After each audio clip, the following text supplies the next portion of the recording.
Term has just started and it already feels like I wish it would end. And ISB has already started admissions for the next batch, class of 2026. I think this term has been unique because the classes are just back to back, and it's difficult and it's rewarding in its own ways. But sure, that's why we're here for the challenge.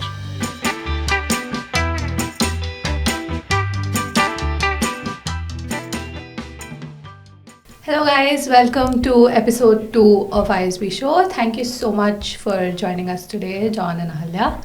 How have you guys been? How has this term been treating you? It's been good. Thank you for having us. Term has just started and it already feels like I wish it would end. It's been very hectic. I think it's only, 4 or 5 days in? Feels like 2 weeks, but yeah. Yeah, I think this term has been unique because the classes are just back to back, and it's difficult and it's rewarding in its own ways. But sure, that's why we're here for the challenge. I mean, it just feels like we got here, and ISB has already started admissions for the next batch, class of 2026. Okay. And speaking of admissions, essays happen to be one of the most important aspects of the application. So let's talk a little bit more about the essays. You guys applied in 2023, that is last year, right? What were the topics, and let's break them down maybe? Okay, so I think the first topic that I had was to figure out, I think it was a question around what has been like a biggest success and a failure for you. For me, the way that I approached that, and I think this follows for all the essays, is I created a narrative for myself. And that narrative extended, like it had to tie into what my resume said, it had to tie into my work experience, it had to tie into a lot of the activities I did at school also and college. And I tried to extend that narrative into all of my essays. So specifically for the topic of what has been, a greatest success or a failure, I used that narrative that I've created about, what I want to be doing in life. And I picked examples that sort of solidify that. So in my case, for example, I come from a consulting background and I plan to head into that direction only. And I used examples that sort of elaborated what success in consulting looked like for me and how maybe a failure in my personal life helped me learn something that will help me in my consulting career. So that is how I approached it. And how about you, John? Yeah, so I had similar questions. It was discuss a time of failure, discuss a time of success, and of course the second one was how will ISB help you? So again, very similar thing. I think when we talk about these kind of things, especially success, when anybody discusses it, there is a tendency for people maybe to over-exaggerate or maybe to stress on their role in it. And I feel when admissions may look at it that yes, it's important to show us when you're at your best, but what I really focused on was when I was in my failure, because that is, I feel, much more indicative of the kind of person that you are. So I try to be as honest as possible. I didn't try to stress on the problem. I mentioned what I went through, what were the difficulties, but I mentioned more importantly what were the efforts that I took to overcome them.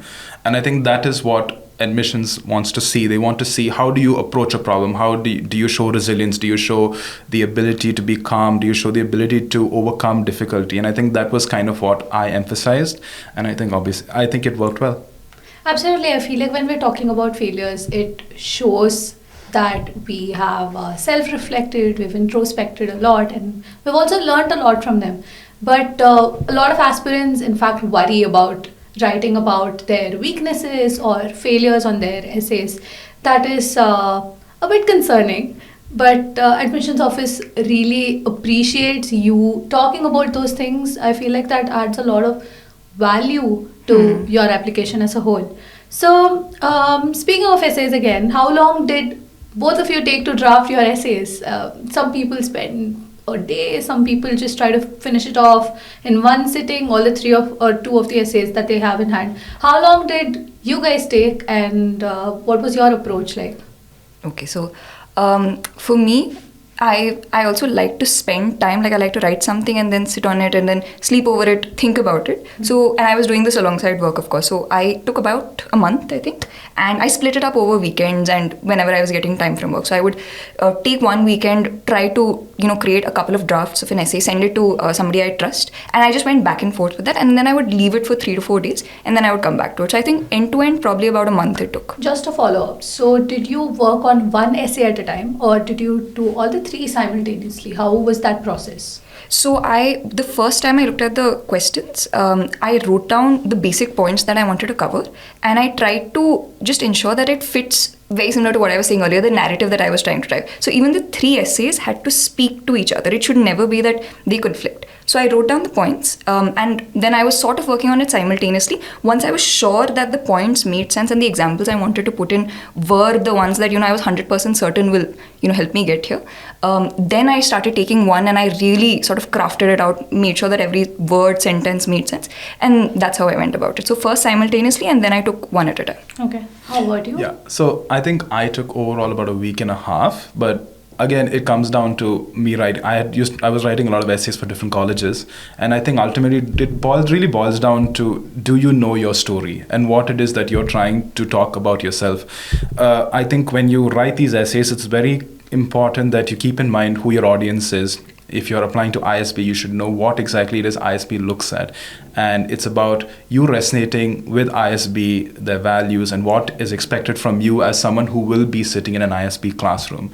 So I think when I approached my essays, I was thinking to myself, okay, what were the values of ISB? And then how do I write that in my essays? How do I show that I've lived through those things? It's about showing, it's not about telling. Anybody can tell, anybody under the sun can say, I espouse these values. It's about showing when you did your work, how you dealt with people, where did you get results. Those are very important. And as she said, it's very important to be very coherent. When you're writing an essay, if you have a certain type of personality and a certain way of doing things, it's important that your results showcase that, your essays showcase that, and it's important that there is an overall point A to point B. Yes, I feel like I'm listening to the same person speak, and there's no differentiation. So that's how I approach my essays. All right. That's pretty interesting. Both of you took different timelines. Another question I have is, how did you start off with it? So in my case, what I did was I took an Excel sheet and I put in all sorts of achievements or everything that I've been through, everything I thought would make sense to be a part of any of the essays for that matter. Did you guys take a similar approach, or did you just jump right in and write whatever you thought came to your mind? Did you have a repository of the things that you did? Anything that helped you in that aspect? So I think, again, that boils down to how well you know the school. Mm-hmm. I think when you apply to ISB, I remember somebody saying one of the biggest sins you can commit is transfer essays from one school to the other. Just don't do it. Never do that. That's a very bad approach. I think when you look at ISB, you're talking about, especially in the Indian context, you're talking about schools where they require you to have a certain amount of work experience for you to come in. So they're looking at diversity of work experience. They're looking at diversity of thought. So then when you're writing your essay, you always have to keep those things in mind. Again, it's about espousing the values that the school wants to see in its students. So when you look at it from that approach, it becomes a lot easier to tailor your essays to showcase, because you've gone through so many different experiences in your life. As someone with 5 years of experience, I would have gone through so many different types of experiences. It's about knowing which ones are suitable for the ISB narrative. And that's probably one of the most important things I would give advice about. See what it is that ISB looks for in its students. It may be different from school to school, but if you're applying to ISB, know what they want, know what the qualities are, know what its values are, know what it expects from its students. If you can, speak to alumni as well, because they have a very good idea as to what kind of people ISB expects to come to these classrooms. So that was kind of the approach I took. So for me, it was because I was only applying to a very limited set of schools. I didn't have to do that, but I think that's a very good approach. I just went over writing the examples straight up, and I saw how each of the stories that I wanted to use in the essays made sense, or they worked together. So it was very iterative. However, when you said that the Excel repository point, something struck me. This is something that I do for interview questions. So, of course, after the application process, you also have the interviews. And generally what happens in interviews is that the person who's interviewing you gets your application and immediately sort of interviews. So it's very fresh for them. One thing that would be really helpful while somebody is creating the application essay is that keep like a list of all of the potential questions that somebody could ask you basis your application essays. And I actually had something similar to that. And if there is something in your essay you feel like you've not been able to elaborate that much, it'd be really good if you just keep that point in an Excel, and before your interview you can just refer back to it and go over it. So when somebody is interviewing you, they've read your essays and you're also able to sort of elaborate on a point that you had mentioned. So it's very fresh for them and it almost connects, like it becomes a story for them. So that's perhaps something that an applicant could do. This is very interesting. I never thought essays, while drafting your essays for that matter, you can absolutely prepare for your interview as well simultaneously. It's pretty interesting. Did either of you take the help of an admission consultant, or did you take any external help for that matter, or was it all you? Well, I took for a bunch, so I was applying to schools across worldwide, and I did take the help of a consultant. And when I was writing my ISB essays, I kind of knew exactly what is expected from me through the different kind of schools that I was applying to. I would say I don't think it's necessary that you need a consultant. I don't advocate for it. I don't go against it. It ultimately comes down to, do you need help selling your story? Some people can write it very well. Some people cannot. That doesn't mean there's not a good story there. It's just a matter of how well you can put it across and put it in a way that makes you competitive, or whether it makes something that ISP will be able to digest. So I think the essay process itself is a very self-introspective process. One must look inward. And when you are in business, you need to look inward and say, is this something I'm good at? If you feel that you need improvement, by all means, please take a consultant. If you don't, then I think there's no limitation or requirement that one needs to do it. So I didn't use a consultant. What I did do is I sort of took my dad and I made him like my in-house consultant. And the reason why I say that is because that's somebody I trusted. So, and with the application process, I feel like another important thing is to choose whose advice you want to take. It's very easy to take, like that everyone under the sun will give you advice about which MBA school to go to, what a good GMAT score is, what your essay should look like. Choose the people you trust and keep going back and forth with them. So the first person, my own like sort of consultant, not paid, was my dad. And we went back and forth, and it got to a point where both of us was so like we knew every word of the essay and we weren't able to judge it, because we had basically written it, like, or he had edited, etc. Then what I did is I took a step back and I had a third person, an alum, somebody from work, again somebody I trusted very deeply, and I sent that to them and I got their feedback. So keep it limited, but choose the people you trust, and you don't have to take everyone's advice. So yeah. Absolutely makes sense. So one thing that I was very keen on is that I think talking to a lot of people that you trust really helps. That brings out a lot of experience or dimensions of your personality that you were not even aware of, that you can showcase in your essays. That one is very important. Again, it boils down to whose advice you want to take.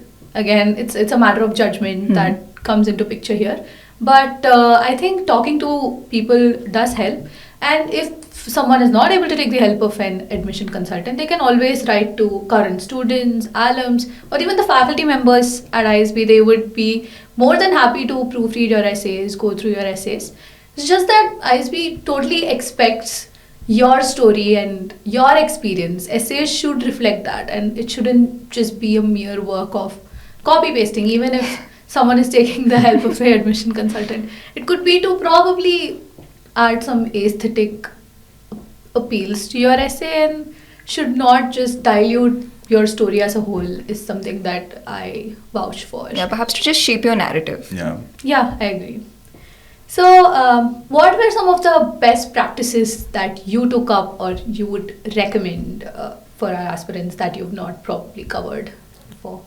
I would say, so again, reeling back, it's an introspective practice. It's not like, I would say, the rest of where you have to objectively write down your GRE score, your GMAT score, or you have to talk about your title in your job or your responsibilities. You have to look inward, and I would say the most important thing is to be very honest with yourself. And it's about being the best version of yourself. So putting that best version of yourself. where it includes your strengths, it includes your weaknesses, and I think that's very important that you put that across. Always know your audience, know what it is ISP expects from. So I also say, for example, a best practice is, so I'm an engineer, I worked in hardcore engineering for 5 years. So as a chemical engineer, there's an automatic expectation of me that I'm going to be a very analytical person, I'm going to be very good with math. And obviously those things would be true, but where I make myself different from another engineer would be showcasing my people skills or talking about the skills that are a bit different from what is expected from an engineer. So a very good practice is to, and again, ultimately it is a competitive process. You're trying to be different from others, and there's only a limited amount of profiles that can exist in the world when you're applying to business school. So whatever your profile is, always show the things that are not unique, that are unique to that profile.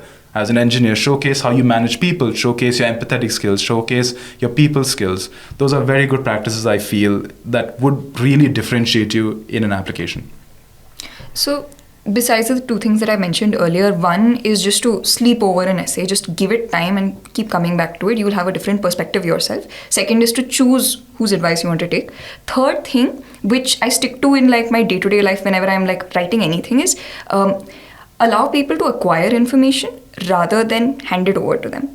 This also works this is a principle of language learning actually, that when you allow somebody to acquire information, it sticks with them much more deeply. And the way you can use this in essay writing is, there will be a lot of instances where you have to show how you have been successful or why you have some characteristics that make sense for ISB to choose you.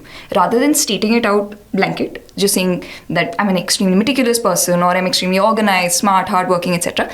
Give small examples and instances that allow the reader to understand and acquire that information, that it makes sense. And the minute you have given them that opportunity, one, you've let them in a bit deeper. You've given them an example, maybe about your personal life, maybe about your work life. And second, you also allowed them to actually, understand this about you, which makes it much more impactful than simply stating something. So during the essay process, that's something I really stuck to. I never outright mentioned adjectives about myself. Right. Great insights. What are some of the challenges that you guys faced? For me, for that matter, when I did my Excel sheet and I had a lot of things written there, I didn't know what information to put where. And I eventually saw myself force-fitting a lot of things into the essay. That was a very challenging aspect for me. Did you guys face any challenges, or was it a smooth ride? Well, I think, again, it's a challenge very similar to yours. It's about deciding what I want to put. And very importantly, how do you want to express it? I think, especially for people who've worked and who've got such diverse experiences, there's so much you can put. Do I put something from my childhood? Do I put something from my work? Do I put something that was academic? There are so many different things that you could put, any number of permutations and combinations. I think that's a big challenge. I would always say that the best way to do it is to obviously be very clear with what the question is asking you. This is something that whether you're applying here, whether you're applying to any other school, you need to be very clear as to what the question is asking you. And I think once you are very clear with it and you understand exactly what it is, I think you want to, as the expression is, less is more, as they say. You want to look at something that you can condense as much as possible, but it gives the biggest impact. So that's where I always say, be yourself and say something and write things that are very unique to your experiences. Always write, and that's where it comes down to, how you felt in a difficult situation, and those kind of questions come up. And if you can put that across, that makes you very unique and that has real impact. So that's probably, I think, understand your question really well. Always try to never put too much, because admissions officers will have a limited amount of time. So your job is to make the best impact within the shortest amount of time. Put something that was really impactful to your life, and never think to yourself, oh, is this what they want to hear? Do they really want to hear about me having $100 million deal? Yes, they will see that in your resume. What they want to know is who you are as a person. So that's probably the biggest advice I can give anybody, and that is how you overcome the challenges that are inherent to these kind of concepts. I think one more important aspect is knowing why you're doing what you're doing. If someone is absolutely clear as to why they're getting into an MBA, that would also help a lot of people. One of the major challenges with respect to aspirants is that they are very unclear about why they are getting in. And absolutely that reflects in their essay, and they're having to reapply throughout. And it shows in the essay, right? That is one of the major difficulties. I think, like Jonathan said, knowing why you're doing something and a lot of thinking would actually aid. And please stick to the answers. Yeah, definitely. Yeah. Stick to the questions. So for me, I think a challenge was very similar to what you're saying about having multiple examples. And the first draft of my essays, I remember, definitely exceeded the word count. And all of my stories that, like I was saying, I wanted to give them small instances where folks could acquire information about me or like understand me better. There were so many examples that after a point it felt like I was writing my life story over there. And that's not what anyone wanted to hear in like a 300 word, 400 word essay. What I then chose to do over the iterations is I looked at my resume. I saw a couple of like the larger points or the more impactful points that I wanted to talk about, and I gave a different side of that in my essay. So just to give you an example, there were some companies that I had worked with during my stint at my last firm, and a lot of my successes and failures had actually come from my time at those, like working with those particular clients. So while on the resume, you'll always see like the peachy side of things and like the, as you're saying, the $100 million deals and all of that. I used those stories to also talk about my failures, and more important than failures, the learnings from those failures. And yeah, so the initial challenge I had faced was just the verbosity, like how much information I had put down there. And I chose to like change my approach. I went deep into like a couple of examples, and I tied it into, the rest of my application, my resume as such. And I think that gave it a lot more gravitas. Very interesting. Any final word of advice for our aspirants? I think good choice in school, first of all. Definitely. We can vouch for We that. can vouch for that, yeah, definitely. Second is, I think, just don't overthink it. It's so easy to overthink it and get information from so many different people. Speak to few people that you trust. Speak to alumni. Speak to people you haven't spoken to before, so that you're at least engaging with folks outside of your network. And ensure that by the time you're submitting your application, you are convinced about your essays to the point that if somebody challenged you on anything, you're able to really defend that stance and that narrative. Because maybe the worst thing that you can do is spend so many hours crafting these essays about your life, about why you want to dedicate, your time and so much of your resource to ISB, and then not being able to like truly justify it. So ensure that you don't overthink it. You speak to people that you trust and you get their advice, and you truly believe in your story, regardless of whether you think it's better than or worse than somebody else's. If you believe in it, you're good to go. Awesome. Yeah, I would say that probably the best advice I can give is always remember that there is a specific purpose for the essays. It is not an extension of your resume. It is not an extension of your job title. It is there for them to understand who is this person behind all the $1 million they've saved, or who is the person behind the engineer. They want to really know what kind of person you are. If you understand the purpose of it, you will know, okay, I need to put something that I haven't put in my resume. I need to show them what kind of person I am. And ultimately, when you're doing that, I think it takes a lot of stress off you, because you're ultimately just sharing a story. You're filtering it and writing it in a certain way. But I would probably say never take too much stress when it comes to the essays. Again, as she said, be very coherent with what you want to put across. But always remember that it's who you are. There is no right or wrong. There is not something, it's a diverse class. ISP is very diverse. They don't look for type A personalities always. They don't look for introverts. They don't look for extroverts. They're looking for a bunch of people who will come together and will really add value to the class. You can be any personality under the sun, and there is a place for everybody at ISB, I feel, in my opinion. So be yourself, know what exactly is expected, know the question, and I think you'll be fine. I don't think there should be any problems that way. Beautiful insights, guys. Thank you so much Most for welcome. joining the ISB show. Thank you. Thank Hope you you. guys have fun throughout the next 8-9 months we have in Yes, that. which will go by extremely quickly. Great insights, guys. Thank you so much for joining us today on the ISB show. Hope you have a great, whatever is left, 8 or 9 months in hand. Yeah. Hope you have the best time of your life at ISB. I also have the best time of my life at ISB. and we'll see you guys in the next ISB show. Wonderful. Thank you. Thank you for having us.